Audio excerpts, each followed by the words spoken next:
ગીર સોમનાથ જિલ્લાના પ્રથમ પ્રમુખ હાજી ફારૂકભાઈ મોલાના દ્વારા ઉમરાહ પર જતા સરફરાઝભાઈનું ફુલહારથી સન્માન કરાયું।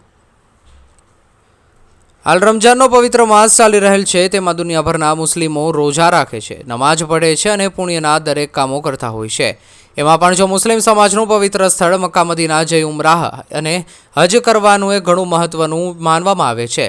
આ સમયે મુસ્લિમ સમાજના દરેક લોકો વધુથી વધુ ઉમરાહ પર જવાના પ્રયાસો કરતા હોય છે, જેને લઈ આજ રોજ હલાલ ફિશ એક્સપોર્ટના માલિક સરફરાઝભાઈ મુજાવર ઉમરાહ કરવા જવાના હોય તેની પહેલા ગીર સોમનાથના પ્રથમ જિલ્લા પ્રમુખ હાજી ફારૂકભાઈ મોલાના, પૂર્વ નગરસેવક સફીભાઈ મોલાના, ફિશ મર્ચન્ટ એસોસિએશન પ્રમુખ રફીકભાઈ મોલાના, JM ડેવલપર્સના જાવીદભાઈ મોલાના, સજ્જુભાઈ મોલાના, રબારી સમાજ પ્રહલાદભાઈ શામળાભાઈ સહિત ફરીદભાઈ મોલાના, સબ્બીરભાઈ મુગલ, હાજીભાઈ મોદી, સૈયદ સમાજના સરફરાઝ કાદરી દ્વારા તેમનું ફુલહારથી સન્માન કરવામાં આવ્યું હતું।